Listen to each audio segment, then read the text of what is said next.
direkam ya teman-teman. Selamat malam semua rekan-rekan mahasiswa. Sampai berjumpa kembali di pertemuan kita yang keempat, yaitu kita akan membahas blog channel dan blog customer relationship. Lanjutan dari pertemuan kita sebelumnya yang telah membahas blog dari value proposition.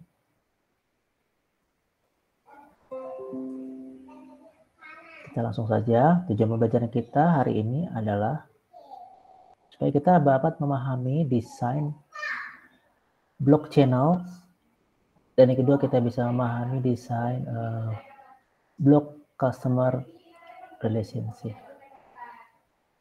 Oke teman-teman, mungkin teman-teman sudah dapat materi ini di mata kuliah pemasaran. Jadi saya hari ini akan merefresh kembali, yaitu yang pertama kali adalah blog channel.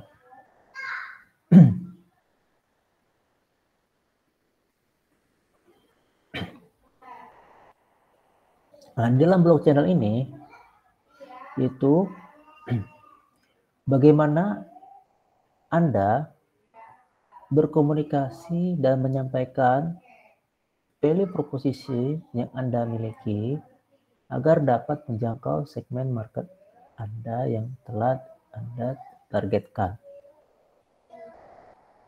Atau dengan kata lain, channels adalah media atau cara yang memungkinkan customer berinteraksi, melihat atau berkomunikasi dengan produk atau jasa kalian.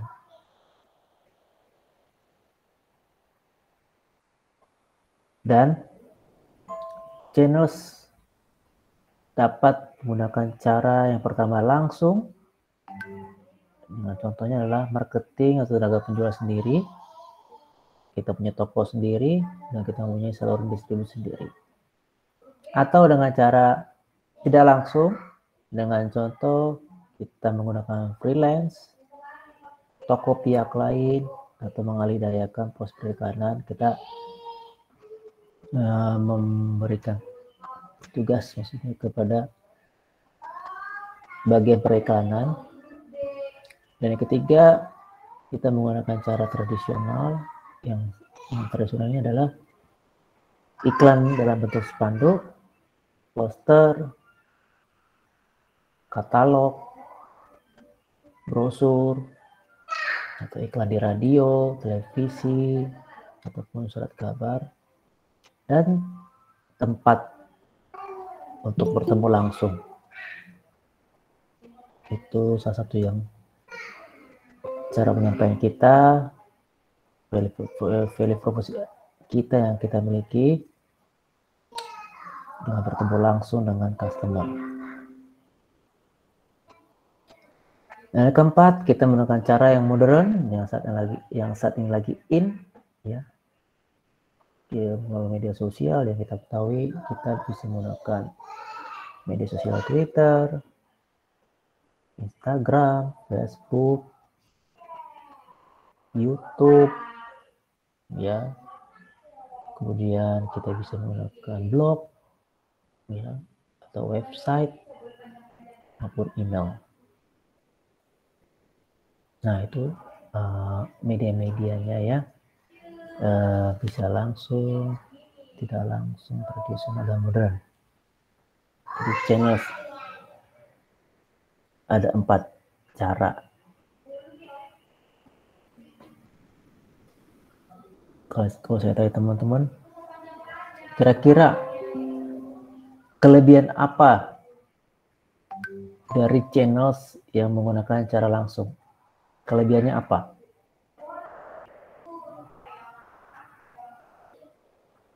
Coba saya tanya ya. Apa kelebihan ketika kita menggunakan channels dengan cara langsung? Itu kita menggunakan tenaga penjual sendiri, toko sendiri, dan saluran distribusi sendiri. Kelebihannya apa? Meminimalis. Iya, Pak. Dedi Ardiansa, oh betul ya, meminimalisir biaya, betul sekali. Apa kelebihan yang tidak langsung? Kelebihan ketika kita menggunakan channel yang secara tidak langsung. Coba saya tanya Kiki. Kiki Jatnika. Ada di tempat Kiki?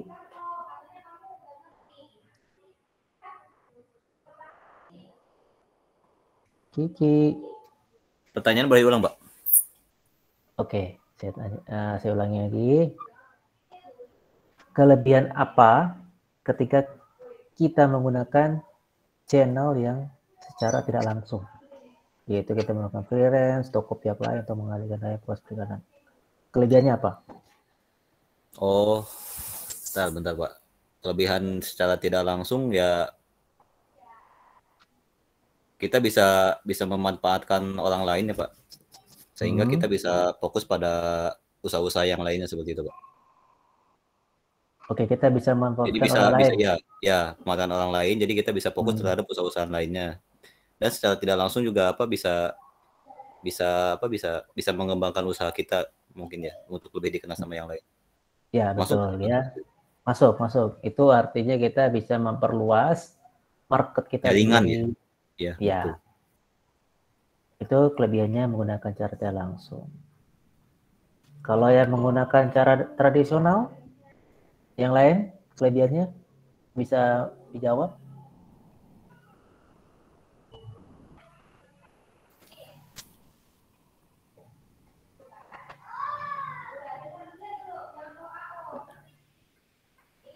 Gigi.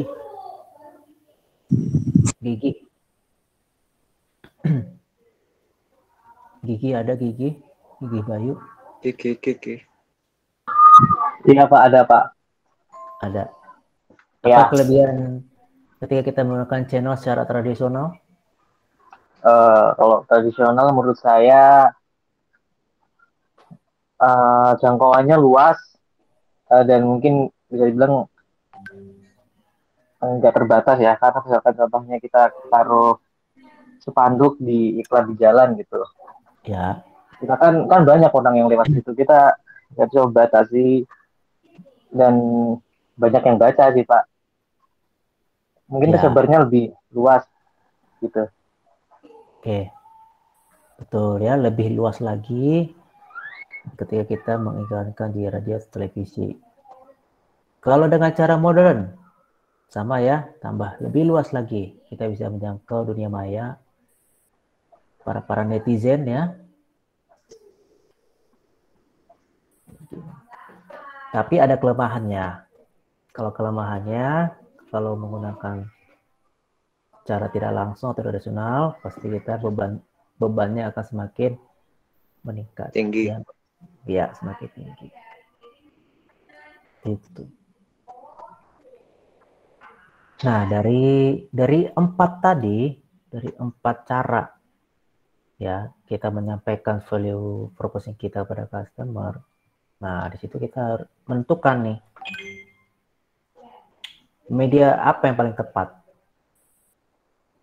ya untuk menyampaikan value kita kepada customer. Ya, banyak tergantung umur kali Pak. Tergantung customernya juga. Tergantung umur juga bisa, karena customer itu kan profilnya bagaimana, demografinya. Iya. Betul.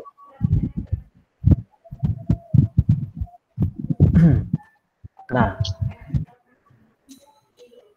blog channel ini yang tadi sudah jelaskan bahwa dia memiliki cara, ada 4 cara. Dia itu memiliki berapa fungsi dari 4 cara tadi. Yaitu yang pertama bisa menimbulkan awareness customer terhadap produk atau jasa yang kita buat. Dan yang kedua, kita bisa membantu customer mengevaluasi value proposition kita.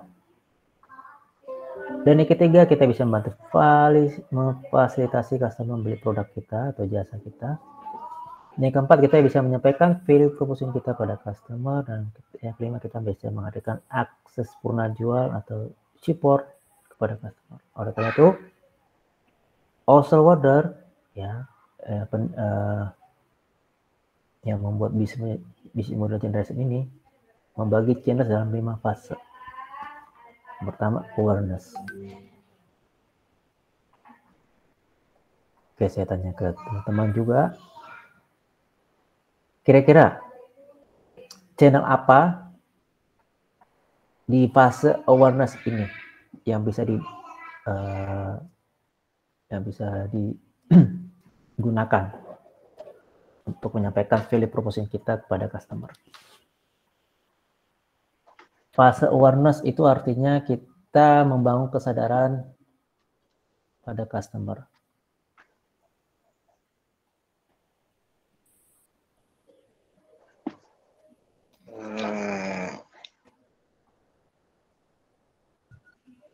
Safety, Pak. Apa? Safety, keselamatan. Awareness, safety. Oke, coba yang lain. Kampanye COVID ini, Pak. Kampanye COVID. Tradisional. Awareness. Ya, Ya. berarti dengan cara apa tuh? Kan membangun kesadaran Tradisional. juga kan, Pak. Yang dengan cara tradisional kah? Segala semua sih kayaknya, Pak. Modern dan tradisional kombinasi, Pak. Oke, Sebenarnya semua masuk ya, Pak. Cuman yang paling dominan di Yang modern ya. Modern Pak, paling media macam media sosial. modern. Jaringannya lebih luas. Oke. Oke. Oke, kita semua bisa sebenarnya ya, tapi yang disampaikan oleh Kiki modern ya lebih masif ya. Kenapa? Ada iklan-iklan di televisi ya. Itu memang di iklan televisi itu berarti dengan cara tradisional ya, lebih masifnya di tradisional iklan-iklan televisi. Kemudian cara modern dengan iklan-iklan di Instagram, Facebook dan lain sebagainya ya, yang menyampaikan awareness, membangun kesadaran bahwa kita harus menjaga protokol kesehatan. Oke, betul ya teman-teman. Evaluasi. Evaluasi inilah proses penjajakan. Proses penjajakan bagaimana customer kita, calon ya, bukan customer ya, calon customer kita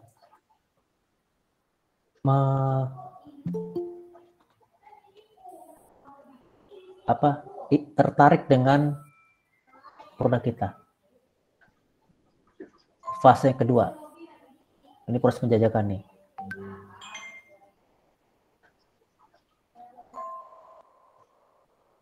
Promo-promo bukan, Pak?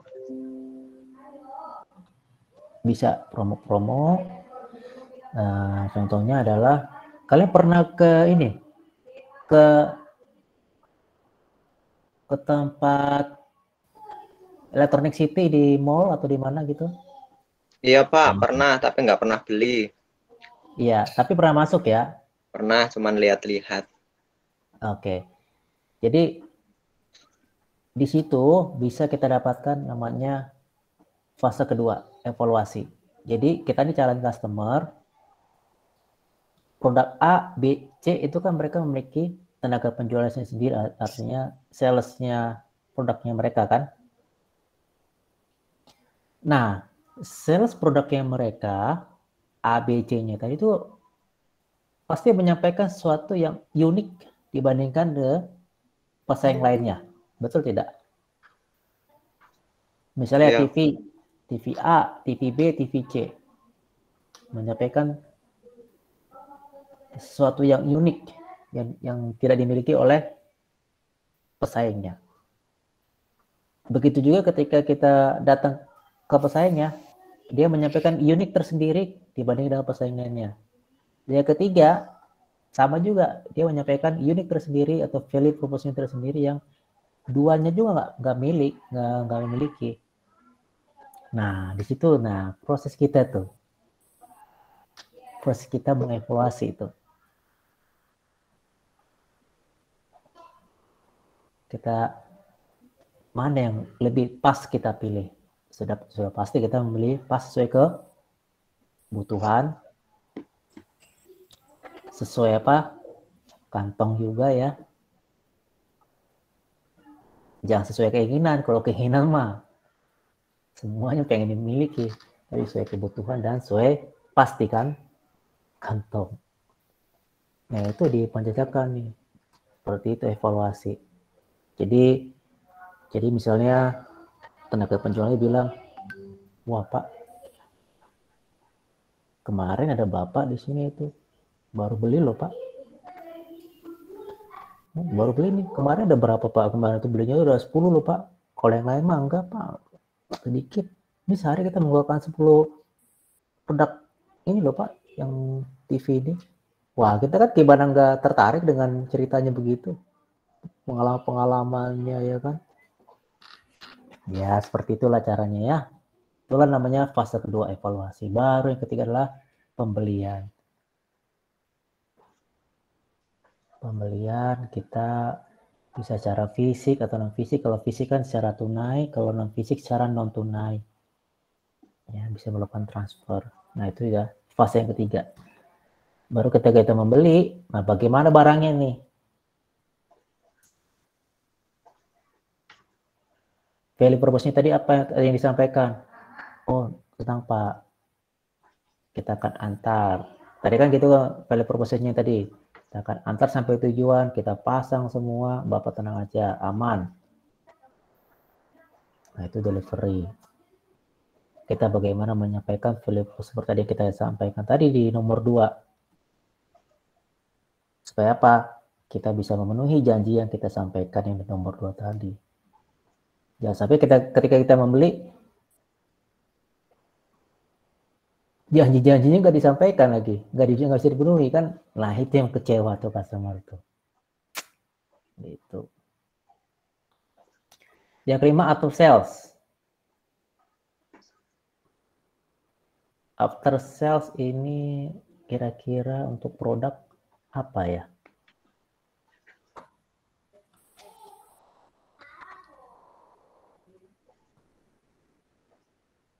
Mobil, Pak.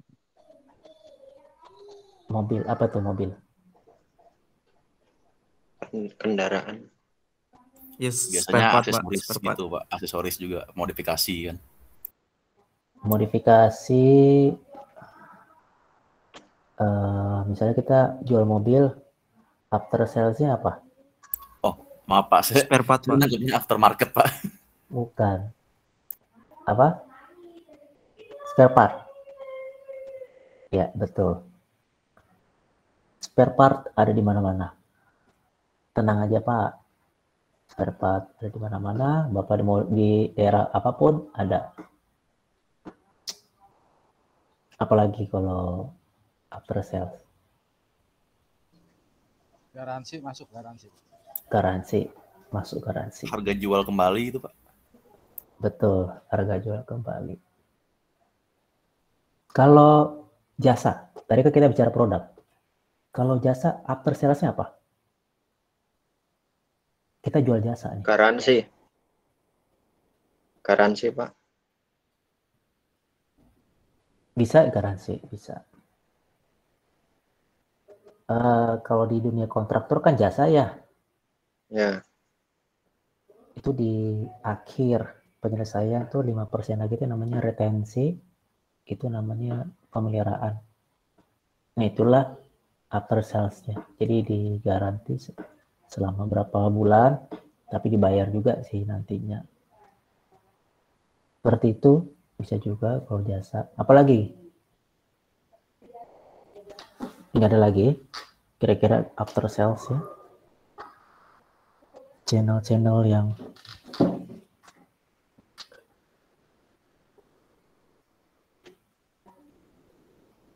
nggak ada. Cukup kali ya.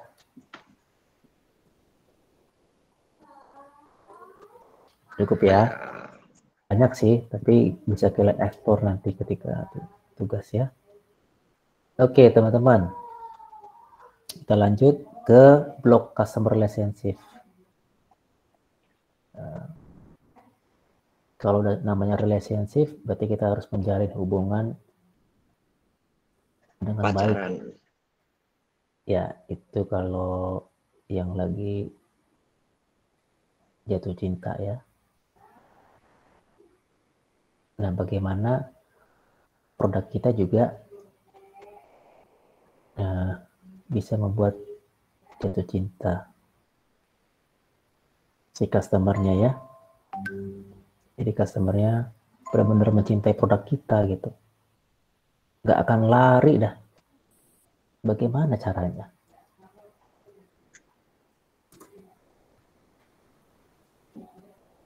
Nah, sebelumnya apa itu customer relationship? Ya, teman-teman sudah tahu ya.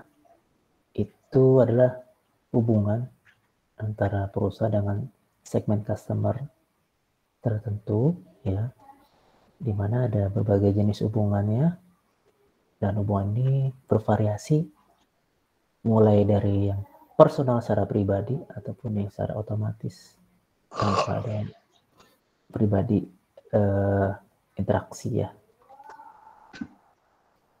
Sehingga customer relationship ini memiliki peran yang vital.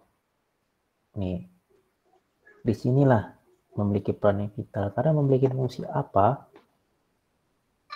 Memiliki fungsi customer, yaitu kita bisa mengakuisisinya, di mana kita mengubah calon prospek menjadi pelanggan aktual.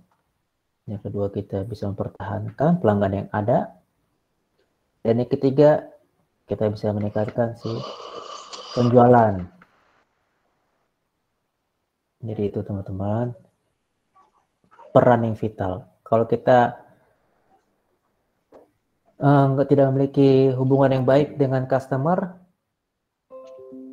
yang ada kita malah diakuisisi. Bukan kita mengakuisisi, tapi diakuisisi.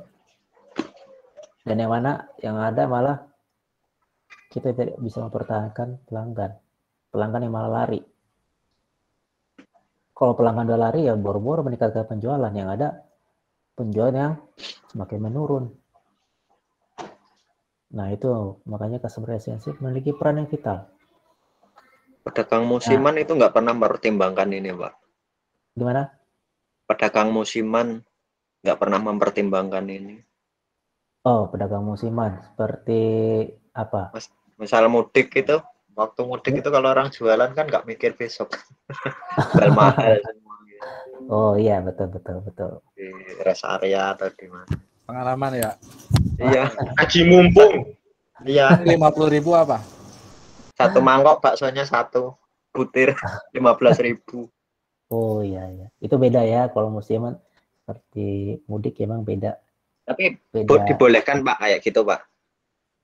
Ya namanya dunia usaha semua diperbolehkan, asalkan ya balik lagi itu kan cuma sekali aja, ya udah bebas-bebasin aja, mau momen gitulah, momen. Beda ketika halnya kita ini pengen usaha yang benar-benar berkesinambungan, terus berjalan rutin terus menerus.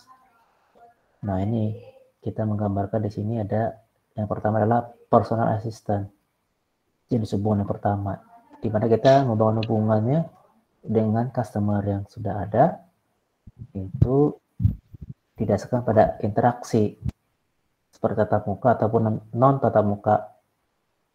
Ya. Yang kedua, dedicated personal assistant, yaitu kita membangun hubungan dengan memberikan perlakuan yang istimewa kepada pelanggan sebagai pribadi yang khusus. Ini contohnya ketika kita mungkin perlakuan khusus ini yang sudah diterapkan oleh beberapa bank ya, atau hampir semua bank juga sih. Ketika saldo nasabah di atas 500 juta, bank itu akan menerapkan perlakuan yang istimewa.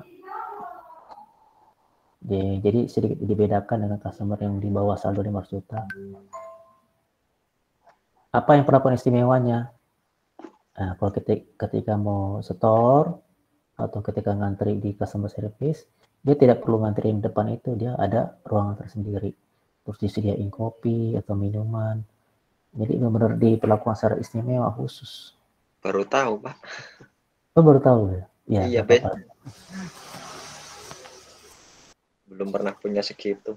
Belum sampai saldonya ya Pak Eko ya. Besok cobalah Pak, saya coba deh. Iya. Yang ketiga, kita bangun hubungan dengan self service. Yaitu kita bangun hubungan dengan tidak berhubungan langsung dengan si pelanggan atau customer, tetapi menyediakan sarananya. Kira-kira apa ini?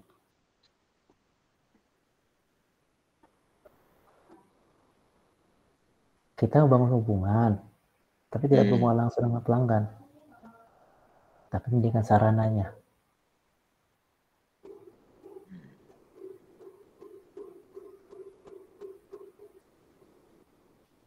Apa kira-kira? Kota saran. Apa? Kotak saran. Ya. Kotak saran. Membangun hubungan, oke. Bisa masuk kotak saran ya. Kalau pemilik kampus dengan ini Pak, dengan mahasiswanya atau dosen dengan mahasiswanya itu sama kan Pak, ke customer juga Pak? Yang nomor 3 ini. Yang nomor 3. Membangun hubungan dengan tidak berhubungan langsung dengan pelanggan. Dengan cara apa? Tapi tetap bayar, tetap dapat duit, Deng. Bagaimana, Roni? Ya Pak, kalau misalkan ini kan pemilik kampus gitu kan, kadang kan ada yang nggak ketemu sama siswanya langsung, cuma kan dia tetap dapat duit karena itu kan bisnis dia gitu loh Pak. Berarti tetap berhubungan ya Pak? Oh, bukan itu. Ya. Yang dimaksud apa customer service bukan? Yang dimaksud customer service. Iya. Ya, tapi nomor 3 betul. Tapi dia kalau ada hotline gitu kan? Ya betul. Ya, dia masuk ke hotline. Ya. Dia masuk ke hotline. Self service kalau di kuliner ini sih Pak kayak model prasmanan gitu atau di restoran ada all you can eat gitu Pak. Itu mereka kan masak sendiri atau ngambil sendiri gitu. Oh iya mungkin. Ya, itu bisa. Ngambil sendiri self service. Jadi ya kita siapkan sarananya. Seperti kita mau beli tiket bis, kereta api atau pesawat tuh kita lihat online kan. Kita siapkan sarananya. Mesin cetak tiket kereta api. Ya. Iya, kita siapkan sarananya, tapi kita nggak berhubungan langsung dengan pelanggan. Tapi pelanggan tuh merasa puas. Oh, ya. Kayaknya saya lebih suka di sini aja lah. Enak nih ya. Semua mudah, di mana-mana ada. Bisa pembelian di mana aja. Seperti itu. Kemudian yang keempat, automated service. Yaitu kita membangun hubungan dengan cara gabungan antara personal assistant dengan self service. Yang tadi yang customer service lebih cocok di sini nih. Yang nomor 4. Karena dia ada personal assistant-nya. Oh iya, benar. Ada interaksinya. Ada operatornya ya. Ada interaksinya antara manusia tapi non tatap muka. Nah, ini di nomor 4 ini lebih cocok customer service.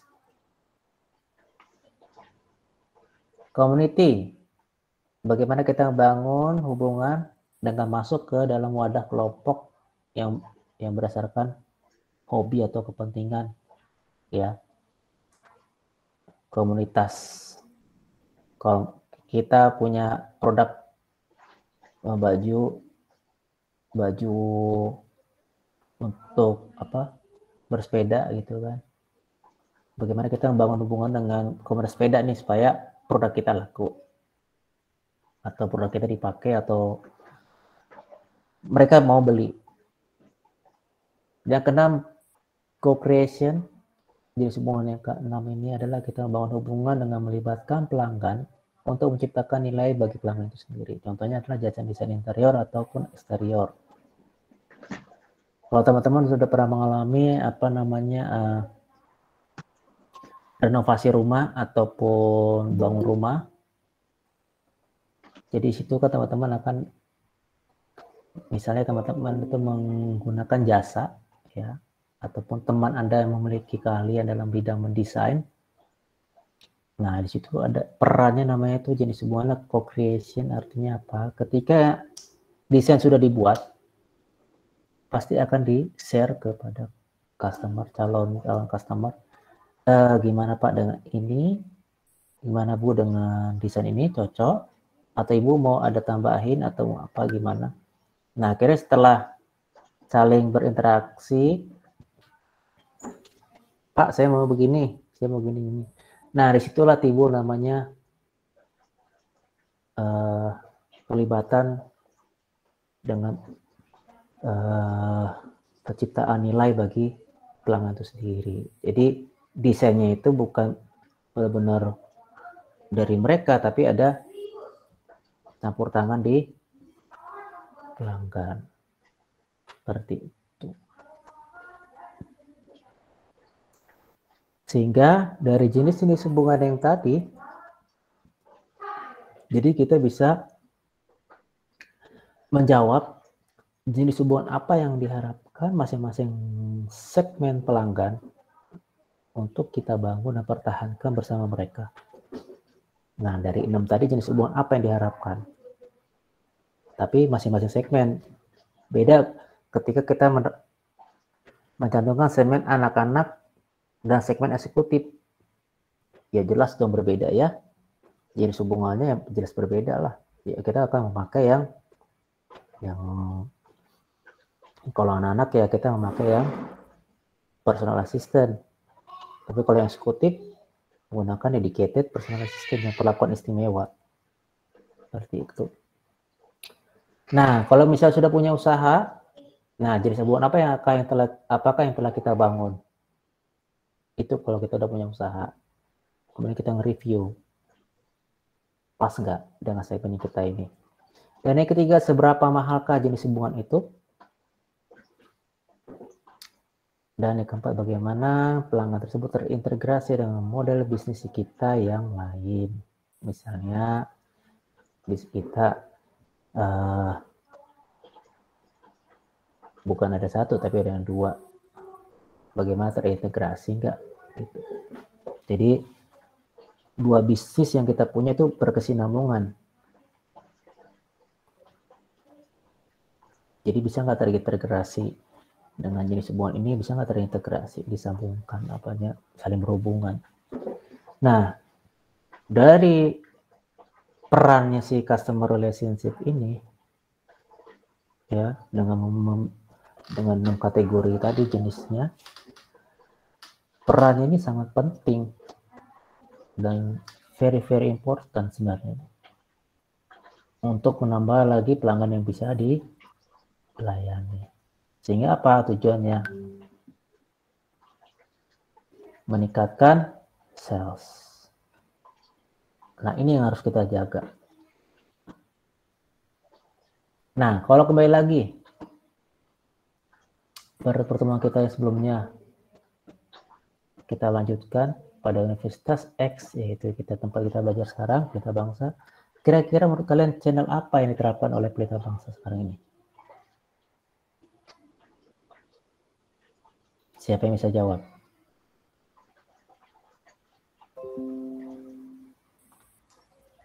Kita memetakan dulu.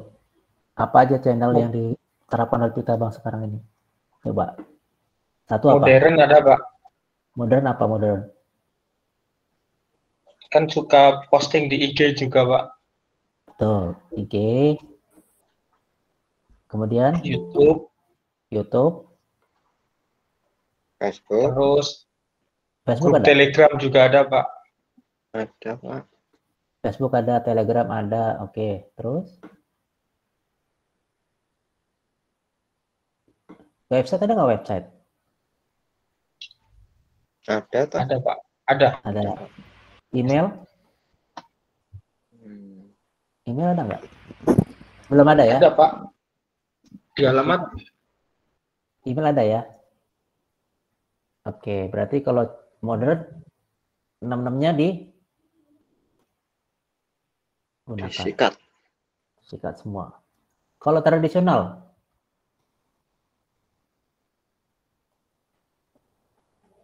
pakai nggak? Brosur. Mulut ke mulut. Ya, brosur, mulut ke mulut. Apalagi?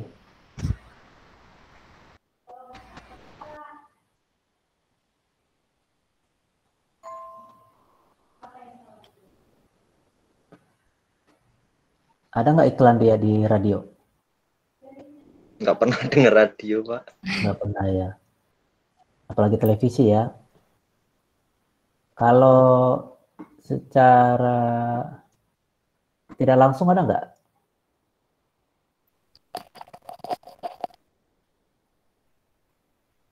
Beasiswa. Bukan. Secara tidak langsung menyampaikan Enggak, value. Pak, dari mahasiswa. Betul. Dari mahasiswanya langsung. Betul, dari mahasiswa langsung. Betul. Jadi mahasiswanya menyampaikan value proposition kepada calon mahasiswa yang lain. Ini loh Pelita Bangsa, nilainya tuh apa? Proposi nilai itu yang unik tuh kampusnya megah. Oh, datang ayo. Datang. Oh benar juga megah. Tanahnya luas, gedungnya 2. Toiletnya banyak.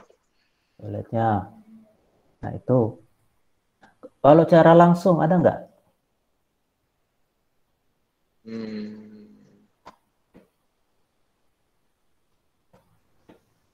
Ada nggak di Pelita Bangsa ada punya marketing nggak?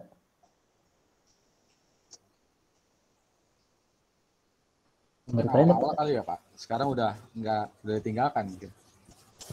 Ke sekolah-sekolah mungkin. Barangkali sekolah-sekolah gitu Pak, perwakilan dari ini.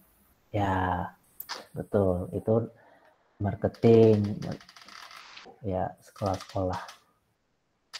Ya, itu yang diterapkan oleh Pelita Bangsa sekarang. Berarti hampir semua channelnya diterapkan. Diborong. Insya Allah kalau entrepreneur mah dihajar semua Pak, kesempatan sikat Pak. Iya, ya itu dia. Makanya sudah bagus lah. Jadi kita memetakan sudah bagus. Jadi cara-caranya sudah bagus. Mungkin yang perlu utamakan mungkin apa? Mungkin ada ide-ide yang lain ya. Seperti apa? Kemudian customer relationship yang diterapkan oleh Pelita Bangsa sekarang apa dari yang sudah kita pelajari?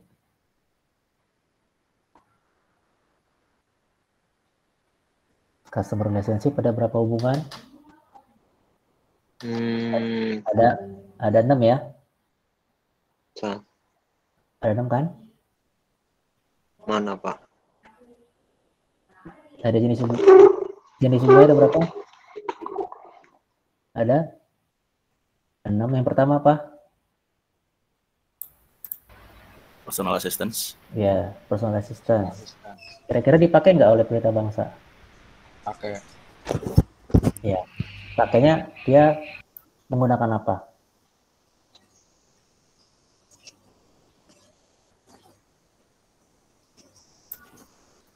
Menggunakan apa? Personal assistant berarti berinteraksi dengan calon customer ya, atau mahasiswa sendiri. Di lobby Pak, lobby. Betul. Ya, bagian lobby itu biasanya kalau daftar kan. Betul, itu tempat pendaftaran atau tempat customer service supaya calon mahasiswa dan mahasiswa sendiri bisa terjalin hubungan yang baik. Ya. Yang kedua, dedicated personal assistant ada nggak? Nggak ada. Yang istimewa, ada nggak diperlakukan istimewa? Nggak ada Pak. Mungkin yang punya prestasi Pak, mewakili gitu Pak. Jadi beasiswa. Beasiswa. Ya, oke, itu bisa tuh. Nomor 2, perlakuan istimewa untuk yang memiliki nilai baik ya. PK tinggi ya? Hafalan Quran, Pak. Ya. Yang terbaru. Yang terbaru ya. Oke. Iya. Sedikit. Sip. Kalau customer segmennya perusahaan, Pelita Bangsa memiliki customer segmen perusahaan nggak sih menurut kalian?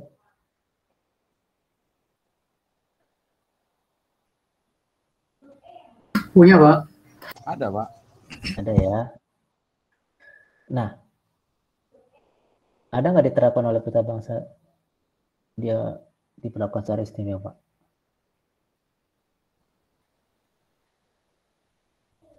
Ada nggak?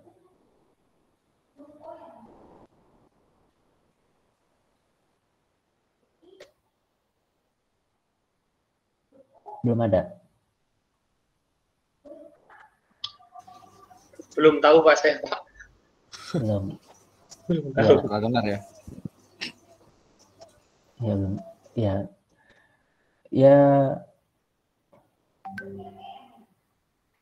Kalau di perpus ada BI corner gitu ya, BI corner. BI corner. Itu singkatannya apa sih? Atau BI ini perusahaan atau BI ini singkatan?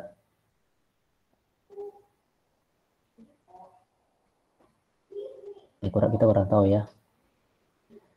Oke, yang ketiga jenis hubungannya self services.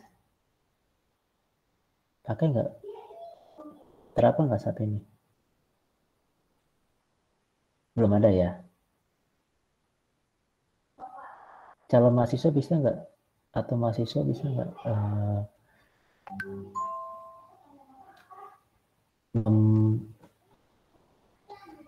mengakses self services ya lewat online itu? Misalnya ada keluhan apapun, lewat situ udah langsung diselesaikan. Atau dia misalnya calon mahasiswa pengen daftar lewat online ini, dia langsung daftar. Jadi dia udah punya kode pendaftaran sehingga dia langsung bisa bayar aja. Ada nggak sekarang? Masih diterapkan nggak sih? Diterapkan di kampus ada itu, Pak, yang calon mahasiswa. Ada, Pak.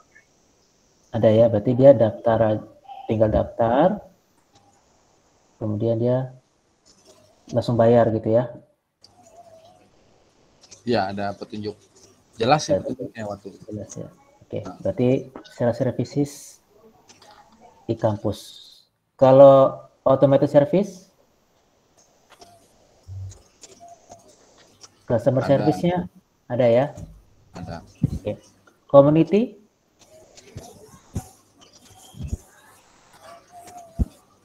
Komunitas? Komunitasnya pekerja, Pak. Iya. Tapi ada nggak dia? Ada, Pak, mungkin kayak KSPM gitu, Pak. Ya. UKM-nya mungkin, Pak. UKM pencaksilat juga gitu, Pak. Ya, komunitas-komunitas seperti itu ya, olahraga ya, komunitas. Ya mungkin yang di luar kampus, kalau di dalam kampus olahraga, tapi kalau di luar kampus yang bisa membawa nama Pelita Bangsa, asosiasi itu UMKM. Ya, asosiasi UMKM seperti itu. Yang keenam, co-creation. Belum ada ya? Belum ya? Belum. Nah, berarti ada 3 jenis hubungan yang telah diterapkan, itu 4 ya, 3 atau 4 jenis hubungan yang telah diterapkan oleh Pelita Bangsa, kita petakan. Nah, dari channel dan customerization yang kita petakan, kemudian kita mereview kembali, kira-kira dengan value proposition kita yang misalnya kita tambahkan sesuatu yang menarik, dengan segmen pelanggan yang mungkin kita tambahkan ada lagi yang baru, segmen pelanggannya, dengan value proposition yang baru, kemudian kita bisa menambahkan channel dan customer relationship yang baru juga, sehingga kita menyempurnakannya. Seperti itu. Jadi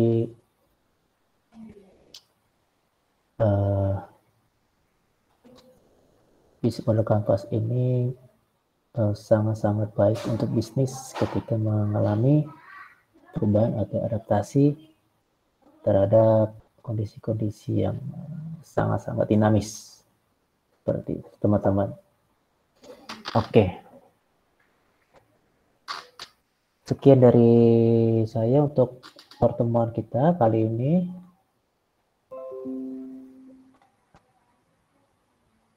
Apa ada pertanyaan? Pak, maaf Pak, saya kan baru join ya. Ya. Mau tanya mengenai tugasnya itu Pak. Tadi udah ada dibahas belum Pak? Mengenai waktu pengumpulannya kapan, terus tugasnya itu berupa PPT atau makalah gitu. Oh belum. Waduh, ini ketua kita nih. Belum dibahas. Iya Pak, saya ingin menanyakan untuk deadline-nya itu hari apa gitu Pak? Oh, deadline-nya itu di hari Kamis minggu depan. Jadi pengumpulannya itu kita mewajibkan PPT dan ya paper lah. Kenapa di PPT itu kan poin-poin pentingnya. Jadi di paper itu menjelaskan poin pentingnya itu. Jadi kenapa kalian memilih ini? Ada alasan-alasannya. Seperti itu kan ya. Ada yang mungkin kurang jelas? Jelas sih Pak kalau untuk itu. Berarti minggu depan kita langsung presentasi gitu ya Pak? Betul. Ya Pak, cukup Pak dari saya. Makasih Pak. Dimulai kelompok 1 apa gimana Pak? Ya, dari kelompok 1, kelompok 2, kelompok 3. Jadi saya bagi dalam sesinya nggak banyak sih, 10 menit aja. Oh iya, oke Pak. 10 menit untuk presentasi, tapi dan lainnya sih tanya jawab 10 menit. Selesai itu baru kita lanjut ke kelompok 2 dan kelompok 3. Jadi kurang lebih akan memakan waktu 1 jaman.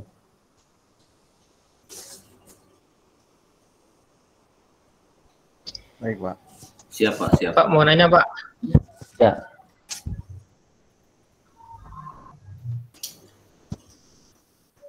Ya Pak, kan tadi ada bagan itu Pak, bisnis model kanvasnya ya Pak.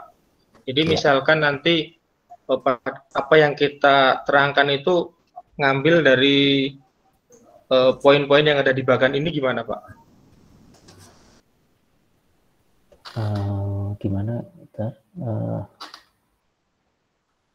Gimana? Pertanyaan coba diulang.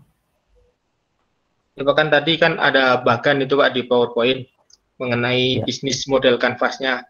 Nah di situ kan ada key partner, key activity, value proposition, customer relationship. Nah nanti misalkan poin-poinnya gitu kita ngadop dari sini gimana Pak? Ya apa yang kita nanti jelaskan di presentasi itu ya gambaran dari laporan kita sesuai dengan bagan ini Pak. Ya, oke. Jadi sekali lagi teman-teman untuk tugasnya itu kalian hanya buat blok customer segment dan value proposition, 2 itu aja. Karena yang lain kan belum kita bahas.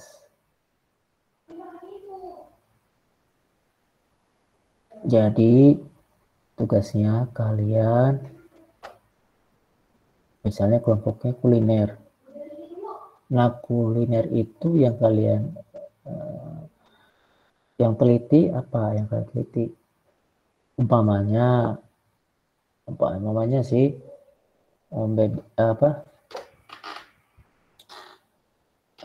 ayam geprek bensu misalnya. Kalian teliti tuh customer segment itu apa dari sumber-sumber yang ada. Kemudian value proposition apa? Kalian petakan. Dan dari situ kalian membuat analisa, ya karena bisnis itu kan dipengaruhi oleh lingkungan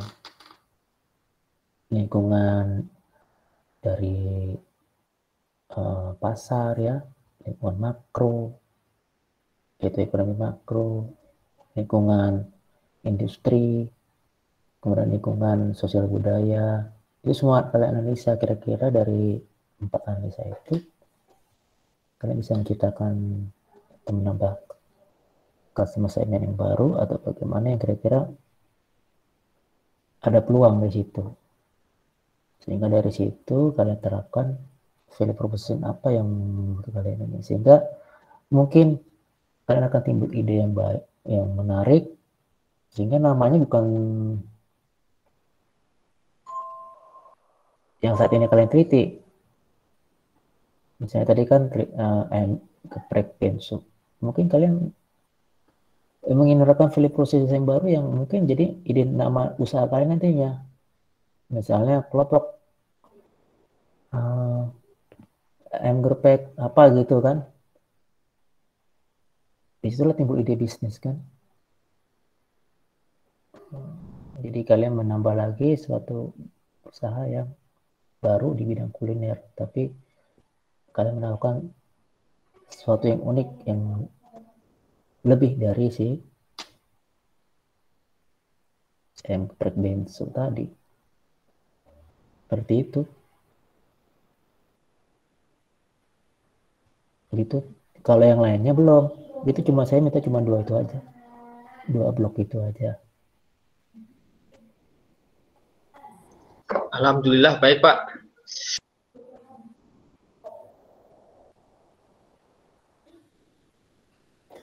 Oke, ada lagi yang mau ditanya? Nggak ada?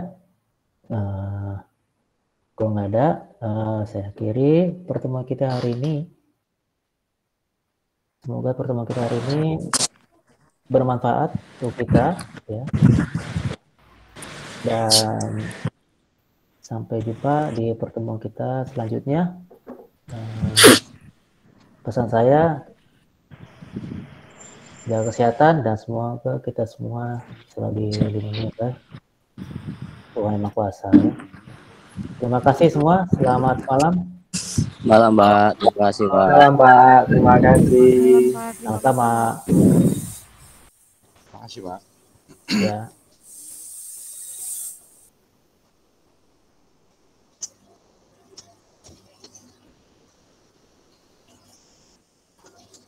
Halo Pak Rido.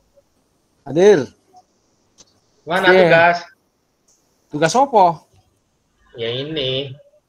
Udah beres belum? Wow, tenang, ada Mbak Nova tuh. Aku ngandelin Mbak Nova. Jangan ngandelin. Ambil dipijitin, Pak. Ngikut yang muda aja saya. Tapi udah ini Pak, udah jalan apa belum? Ya masih digodok.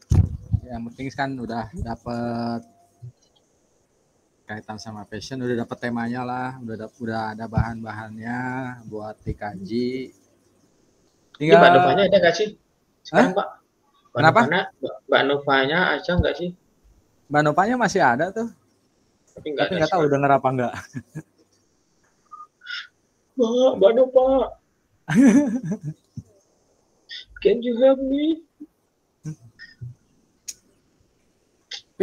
Skripsi. Belum Pak. Kemarin katanya saya ditanyain Pak Hamdan ya? Iya, ditanyain kemana lah. Gitu. Mas Roni mana Mas Roni?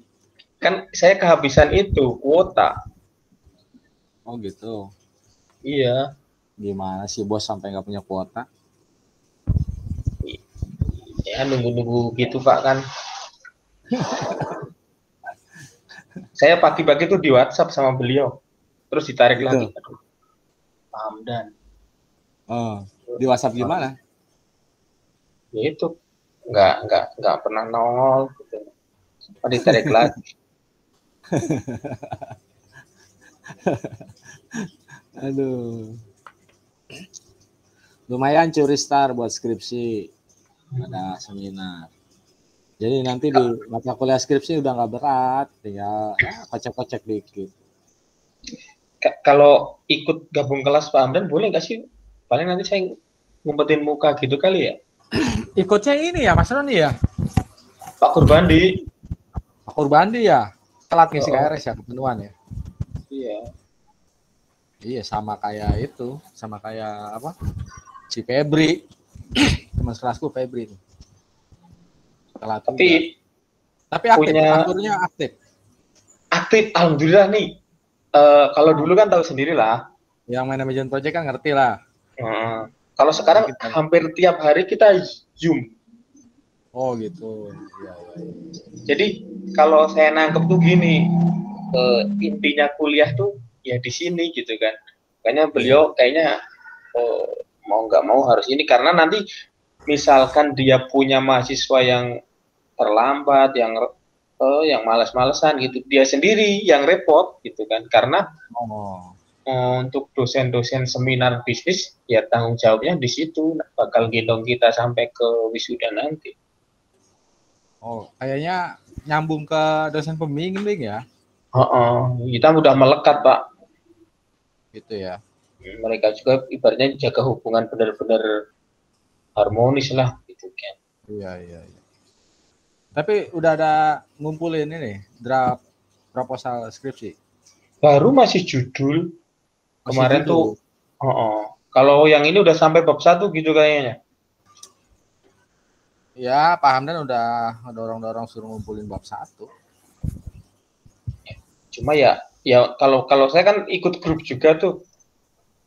Kalau ngelihat teman-teman langsung disuruh jebret lari ke situ kayaknya ya plus minus sih Pak, dalam artian orang udah ngetik lumayan jauh gitu kan. Cuma mungkin untuk secara pemahamannya kayak kaget gitu. Oh ini. Ya nggak apa-apa, ambil positifnya. Jadi terdorong untuk. Iya positifnya gitu. Untuk curi star lah, daripada nanti repotnya. Udah deket waktu. Nggak apa-apa. Terus kayak Pak Kurbandi juga malah ngomong ini kan kita kan skripsi kan nyusunnya dari depan tuh bab 1, bab 2, bab 3, bab 4 gitu kan. Kalau Pak Kurbandi ngasih tahu cara yang nyeleneh, cuma nanti berguna banget. Jadi kita harus tahu gitu kan. Nanti bakal jadi nggak sih skripsi kita kira-kira terus bakalan kayak gimana strateginya gitu kan. Nanti misalkan nanti kita bikin ceritanya lebih mudah Pak. Kan katanya kan ada yang dari bab 1 nih nulis lempeng, nanti kesananya tuh baru mikir gitu kan. Ya kayak di PT sih kalau saya ini sih. Ya memang yang pertama kalau menurutku juga tahapannya itu yang pertama kita tahu apa yang mau dibahas dulu, temanya dulu tentuin. Terus datanya kumplitin dulu. Nah, arahnya kan udah jelas tuh. Tentuin lagi nanti rencana mau ngambil metode penelitiannya seperti apa kan? Iya. Nah, baru ngerancang dari bab 1 tinggal. Yang penting semuanya ya poin intinya justru di bab 4 kan. Pembahasan. Jadi pembahasannya dulu yang disiapin. Cuman itu Baroni ngumpul ayo. Kampus. Ayo kita diskusi ayo. Mas Mul. Baroni yuk. Kapan ngopi? Kemarin aku ada Sabtu ke kampus. Sama Pak. Saya hari Minggu apa Sabtu ya? Ke kampus sama Kania. Minggu ya sama Kania. Sabtu pagi aku ke kampus ngurus nilai. Oh, luar biasa. Saya juga masih ada nilai yang bermasalah tuh. Kemarin manajemen mutu, wah itu waktu lagi ruwet kerjaan kan, lagi ruwet COVID. Ada yang dosen Pak Adi Mariadi nggak nih? Enggak. Aku absennya di-nolin semua sama dia. Bagus masih B itunya 0 juga. Aduh. Bisa nggak kelacak? Iya, ternyata dia waktu di Zoom pertama, dia harus klik tombol online itu setiap pertemuan. Kan banyak yang enggak itu tuh. Jadi Zoom terus setiap ketemuan, tapi enggak ini. Oh. Dia kampusnya enggak klik tombol online itu. Tapi dia kan Zoom-nya via link terus. Link terus ya. Makanya Jong nilai saya absen 0. Seneng lah ya Mas. Iya. Aku kemarin yang manajemen mutu produk, seingatku udah upload UAS. Cuman kan setelah itu udah nggak ngecek. Terus lagi Ternyata nggak ke-upload. Nggak ke-upload ternyata. Wah, aku baru sadar-sadar nilainya D. Nah, lo. Sama aku juga. Emang nggak ikut perbaikan Pak Rito? Aku akhirnya ikut hair kemarin yang bulan Agustus tuh. Ya untungnya kemarin mau nggak mau tetap hari Sabtu harus ke kampus kan. Nggak ada perubahan nilai ke kampus, ya udah clear sih semua. Kan di itunya, di nilainya jadi ada 2 mata kuliah yang sama itu. Satunya masih D. Punya aku juga gitu pas ikut perbaikan. Iya, betul. Memang standarnya seperti Ngeceknya itu. di transkrip kan? Ngeceknya di transkrip, betul. Tapi kayaknya nggak enak banget ya dilihatnya ya. Iya, aku juga ada D, yang satunya B, satunya D. Nggak tahu bisa gitu, ada 2 ada 2 mata kuliah, cuman judulnya beda itu. Intinya sama. Iya. Oh iya Pak, iya betul. Kalau yang baru terus yang perbaikan emang kayak gitu Pak. Kamu juga jadi ikut nanti, emang perbaikan? Enggak sih, cuma teman ada banyak kayak gitu kan. Jadi double kayak gitu. Jadi buat bukti nanti. Itu aku pas ikut pas UAS malah pas kena COVID, udahlah istirahat. Tahunnya pas sudah sembuh gubruk ngerjain, satunya enggak dikerjain, satu mata kuliah. Mata kuliah apa? Apa ya? Pokoknya Pak Sony Suwardi kemarin. Lupa aku. Indian itu udah merekam kapan nih? Yang perbankan itu, bank apa itu? Lupa aku. Bank dan lembaga keuangan Kak. Lembaga bank dan lembaga keuangan. Itu COVID awal itu ya. Saya mah baru semester kemarin tuh. Iya, aku awal tahun kemarin pas Januari itu pas UAS malah nggak ngerjain sama sekali. Pak itu dong berarti Pak Hatta ya? Bukan, aku Pak Iko, Sony Suwardi. Kalau kita Pak Hatta, Mas Roni. Iya, Pak Hatta bikin video.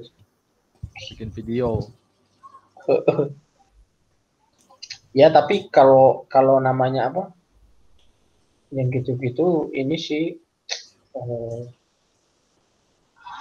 kayak ya pokoknya di semester 7 ini ngelihat Pak Kurbandi gitu tuh, oh gitu. Tamparan gitu loh. Enak Pak Kurbandi, Ron. Beda banget Pak waktu kita dulu manajemen proyek sama ini. Sekarang aktif banget. Serius, aku kemarin awalnya aku ke Pak Purbandi kan, cuman aku ke Pak Purbandi kan baru ikut mata kuliahnya sekali ya, jadi kurang klik kan, coba pindah aku ke Pak Hamdan. Awalnya aku ke Pak Purbandi karena Pak Hamdan kuotanya habis. Iya sama kan. Banyak mahasiswanya. Ya 5 orang, kadang 6 orang. Kadang kemarin awal-awal tuh lumayan banyak.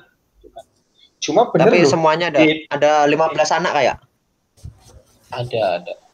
Dia ini kok, apa namanya, setengah jam, kan kita mulai 5:30 ya. Udah masuk, beliau, Bapak itu udah ini login, gitu kan, nanti disambi sholat, gitu. Ntar lanjut nah lagi itu jamnya sampai itu jam juga 8. kemarin aku yang nggak suka itu. Iya. Makanya aku milih Pak Hamdan pas jam 8 kan waktunya pasti udah di rumah kalau Pak Hamdan pas jam 8. Benar Pak, saya juga ini kan kerjaan lagi ada proyek kayak gitu kan. Sebenarnya buat laporan skripsi bisa gitu kan. Cuma kadang kalau langsung kita disuruh nuangin buat bahan skripsi terus sama mikirin kerjaan ini mau gimanain oleng juga gitu kan. Bener Pak, saya aja ini alhamdulillah maunya kan kita bisa off kamera lah sama Pak Parulian gitu kan. Ya kok. Nah, urusan yang off tidur apa gimana mah urusan mereka lah gitu kan. Kita mah tetap insya Allah mah memperhatikan gitu kan. Ya alhamdulillahnya masih ini walaupun sambil merem itu masih ngikut terus ditanyain juga jawab terus. Enak Pak Parulian. Tapi kayaknya harus sering-sering ngobrol ngumpul bareng deh kita deh, serius. Lah emang. Kalau progresnya udah sampai mana emang? Apa skripsi? Skripsi ya masih judul sih Pak. Cuma saya udah ada gambaran, udah ini kosnya udah dapet sih. Datanya udah ada semua. Tinggal nanti ngecek aja. Yang susah itu nyari ininya, mungkin pendaftar pustakanya nggak terlalu susah. Bab 3 itu justru yang kaitan dengan referensi metodologi penelitiannya yang disambungin dengan masalah yang ada. Iya, jurnal pendahulu kan? Iya, jurnal pendahulu. Ya, model-model penelitiannya, metode penelitiannya, teknik itunya, teknik analisisnya. Harus banyak buka buku lagi ya materi sebelumnya ya. Bener, harus banyak baca. Jadi saya belakangan kan ini aja udah tidur jam 2, jam 3 cuman buat baca doang. Mau nggak mau kepaksa. Enggak, pengen kan cepat selesai ya saya. Udah capek kayaknya. Iya, kan kalau kita kan sebenarnya kan di kerjaan ya. Di kerjaan itu kan kita udah menerapkan itu pembelajaran dari S2 gitu kan. Kita gimana ngelihat masalah, kita kan terus kita bikin target nyelesain masalahnya, terus kita lakuin kegiatan untuk menyelesaikannya itu, udah hasilnya gimana, kita monitoring gitu-gitu kan, udah beres gitu kan. Padahal nanti yang bakalan kita pakai itu gitu kan. Cuma kan kalau akademis kan kita harus nyari jurnal pendahulu, ya, ini aduh. Nyusun-nyusunnya itu ya yang iya katanya bikin musik intinya mah itu kan membuat yang susah kan menuangkan ke dalam tulisan secara akademis itu yang susah dituangkan dalam tulisan ilmiah. Iya, jadi kayak kita itu harus apa ya, pengetahuan kita itu diturunin dulu ke sesuai dengan mahasiswa yang baru lulus sekolah SMA gitu kan. Padahal kita nextnya tuh udah tahu nih market kita gimana tuh udah tahu gitu kan, nggak penting yang gitu-gitu kan. Intinya harus ngomong sesuai akademis gitu ya. Iya. Ya mungkin di kerjaan kita udah biasa ngelakuin kita tahu bakal diginiin, digituin, tapi harus bicara dengan cara akademis. Nah itu yang bikin susah sebenarnya. Makanya kadang di kepala itu ada, cuman mau nulisnya gimana itu yang susah. Yang susah menuangkan dalam tulisan. Iya bener. Kebetulan kalau masalah data itu juga ada masalah, pasti ya banyak, namanya udah kerja bertahun-tahun, pengen diselesaikan juga tahu jalan keluarnya apa. Cuman harus menuangkan itu Pak dalam sebuah tulisan, terus harus teknikal banget gitu itu ya. Sebenarnya sih kalau itu mah oke Pak ya, yang jurnal pendahulu gitu kan. Banyak kok jurnal gampang. Iya, cuma kan maksudnya kan kita kan nanti nyerempet doang Pak. Iya, itu dia. Iya kan. Jadi gimana cuma harus ya? ini mempertimbangkan itu loh, plagiarasi ya. Plagiarisme. Plagiarisme. Itu harus itu tuh dari awal harus diperhatiin gitu. Itu tuh Pak jeleknya bukan jelek, jahat lah. Kalau menurut saya jahatnya orang berpendidikan tuh kayak gitu kan. Mereka yang udah sekolah lama gitu kan, nggak mau gitu kan. Pokoknya penemuanku harus ini gitu kan. Hanya kan kalau di luar negeri kan hak paten gitu kan bener-bener gampang gitu kan. Kalau di Indo kan nggak dihargain, nggak ini nggak itu gitu kan. Nah ujung-ujungnya yang orang ngerasa udah keluar banyak duit, banyak waktu gitu kan, ya harus dapat balasan yang setimpal gitu ya. Mungkin ada yang ikhlas gitu kan, cuman kalau bisa duitin mah duitin. Orang lain mumet kita mumet, orang lain harus mumet juga gitu. Kadang yang ini Iya. padahal kan intinya kan masalah kan ngurangin kos. Terus kalau bisa bikin terobosan yang baru tuh berarti hal-hal yang memudahkan kan. Kasarannya kan udah itu doang deh kayaknya. Mengurangi bahaya hidup tuh gitu-gitu doang. Gampangin orang, nyenengin orang. Tapi kalau begini ini kadang saya kalau ke perpus loh Pak, sumpah saya malah males. Jadi mumet. Jadi lihat orang ke perpus tuh kan diem gitu kan, diem-diemnya juga nggak baca, diemnya bingung, orang-orang bingung, kita jadi ikutan bingung juga. Bener. Udah ke kampus kamu, udah ke perpus kamu Ron? Udah, saya mah kalau ke perpus mah biasanya numpang tidur Pak di situ. Aduh. Bener. Saya sering banget waktu kuliah offline tuh udah nggak ada temen, bodo amat tidur di perpus, enak, adem, relax gitu kan. Nah, cuma sekarang udah suruh baca-baca itu, aduh, luar biasa. Kayaknya kita harus sering-sering ngobrol nih, sharing-sharing. Oh, bab 1 gini. Kayaknya itu metode yang lebih bagus deh menurut saya deh. Iya emang. Itu Pak Ridho yang apa bab 1 itu nulis apa beberapa itu?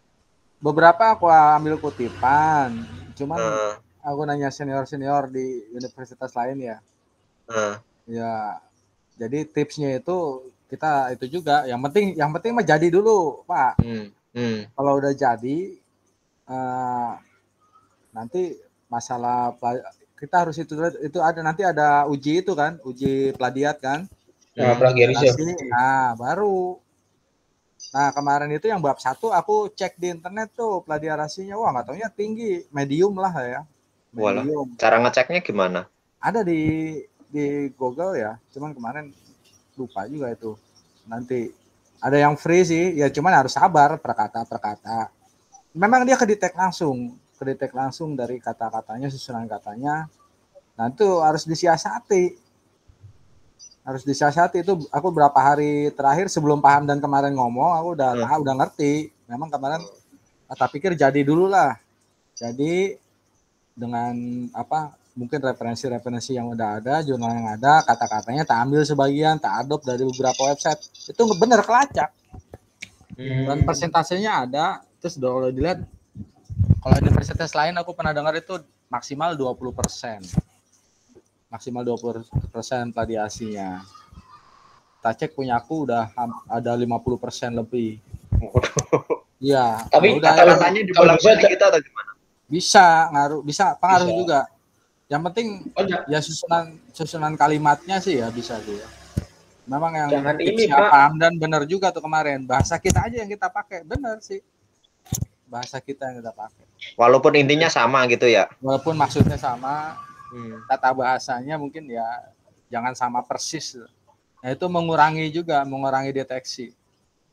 Kalau bisa ini Pak, misalkan ngopi di web gitu kan. Nah, nanti disalin dulu ke Word. Diputer-puterin dulu lah. Copy paste teks gitu-gitu kan. Kalau sama persis tetap kelacak, Mas.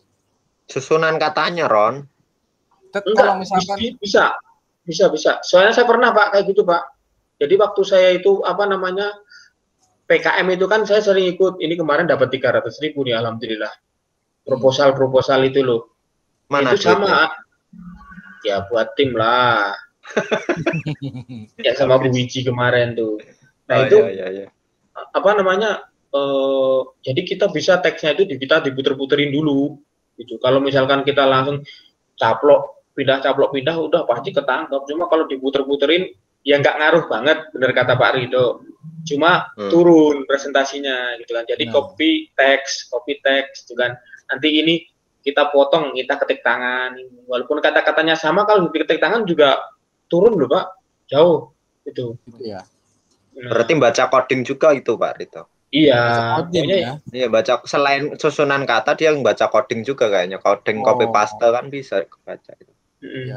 Makanya ntar aku coba puter-puterin tak ketik aja. dari awal. Tak ketik dari awal. Aku sih udah ini sih udah edit. Udah turun persentasenya udah 10%, di bawah 10%. Nanti tak coba lagi, tak ketik ulang lagi gitu. Memang kan sebagian kutipan-kutipan tak copas doang. Kopas terus diputar-puterin itu kata Roni itu. Ngaruh itu ngaruh. Ya, jadi kan karena kita kan ini perlu ambil kutipan para ahli, kutipan. Oh lah, yo kalau yang kutipan mah pasti nggak boleh itu harus orisinil kalau kutipan mah. Nah ya justru itu. Jadi kalau universitas lain itu budgetnya 20% untuk ngambil kutipan-kutipan itu gitu. Tapi kalau yang lain-lainnya yang di luar ahli, di luar jurnal itu nggak boleh. Jadi total itu 20% termasuk yang kutipan. Ya itu mungkin harus dipertimbangkan juga tuh, di awal ya. Jadi kita begitu selesai satu paragraf cek, Jadi begitu nanti udah deket udah enak. Begitu tes plagiatnya udah lulus. Iya.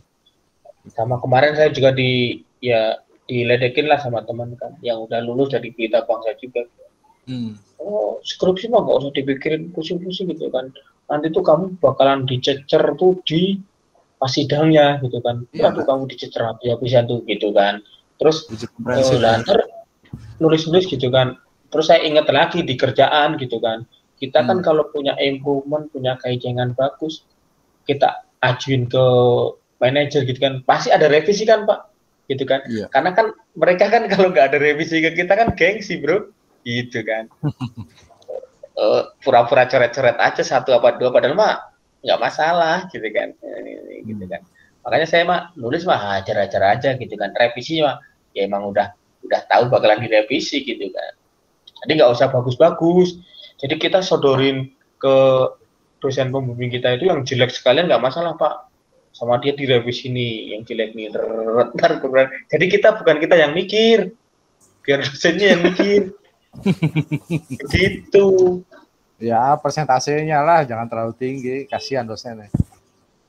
Iya, maksud saya itu buat ngilangin stres diri kitanya loh, gitu loh. Iya, menghibur diri. Triknya gitu, menghibur diri. Triknya gitu, maksudnya kan, ajuin aja gitu kan. Nah, nanti kan ada. Jangan kita, susah, pikir dulu, ketik aja, ajuin lagi. Boros-boros kertas nggak apa-apa gitu kan.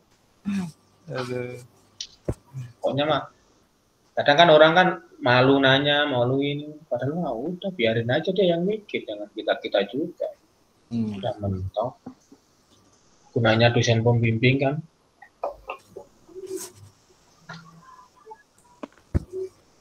Enak kok. Wis.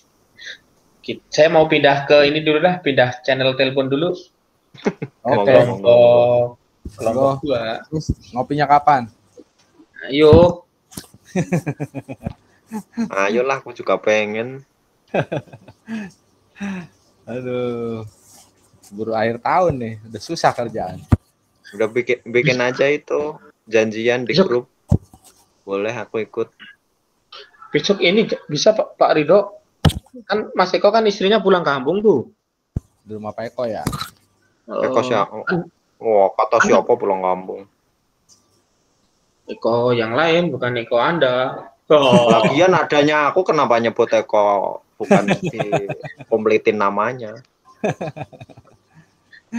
Sampean kan Eko Pak Deku. Pak Deku kan jenenge Pak Dewar Wardoyo. Tapi gitu. ngarepe nggak Eko tapi ngarepe Raden Wardoyo. Raden Wardoyo. Langsung keluar orangnya. Oke Pak, siap. Yo, Assalamualaikum. Ya, Waalaikumsalam. Makasih ya Pak. Siap, sama-sama.